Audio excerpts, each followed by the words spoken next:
Salut les amis, coucou les petits loups. Alors, c'est un édito, comme d'habitude, les lundis.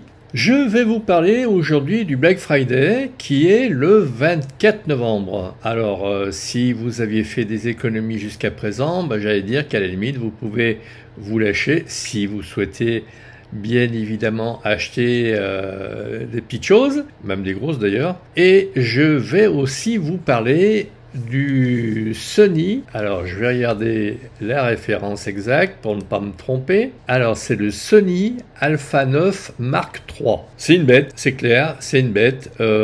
Il monte au 80 millième de seconde. Alors j'allais dire que pourquoi tant de débauche de technologie, j'allais dire que on ne sait pas. Alors, ce qui est certain, c'est que ça n'intéressera pas tout le monde.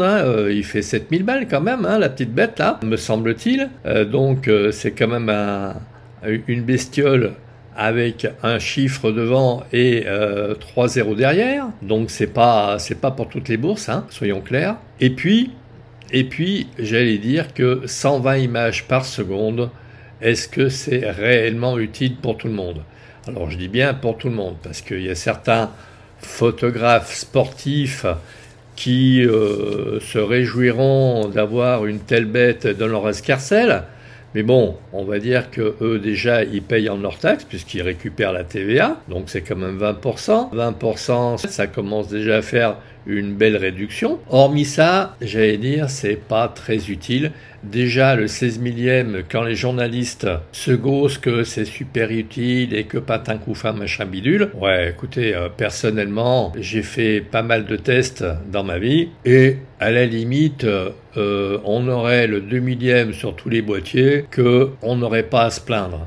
Parce que le 4 millième, il faut monter, j'allais dire, dans les sensibilités. Est-ce que c'est utile? Est-ce que le 4 millième va vous servir formellement à quelque chose? Non. J'allais dire que déjà, je vous l'avais déjà dit une fois, mais je le répète, au millième de seconde, les pales d'un hélico sont nettes. Or, un hélico en plein ciel avec les pales qui soient nettes, ça fait un peu cucul à praline, très honnêtement. Il vaut mieux que ça soit qu'il y ait un léger flou.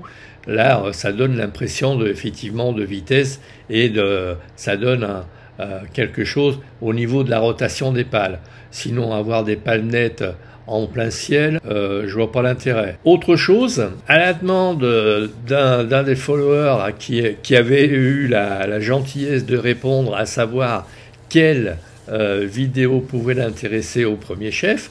Donc c'est pour ça que j'ai fait un objectif APS-C sur un boîtier plein format en premier. Les autres tels qu'annoncés, alors j'essaierai de vous remettre ça sous la vidéo. On va dire ça, je vais faire en fonction de ma petite santé qui est pas trop vaillante en ce moment, donc j'essaierai quand même de vous faire un dossier pour vendredi. Et puis voilà, donc je ne vous en dirai pas plus parce qu'il n'y a pas grand chose d'autre à dire, à part que le Black Friday est le 24 novembre et que c'est le moment d'en profiter.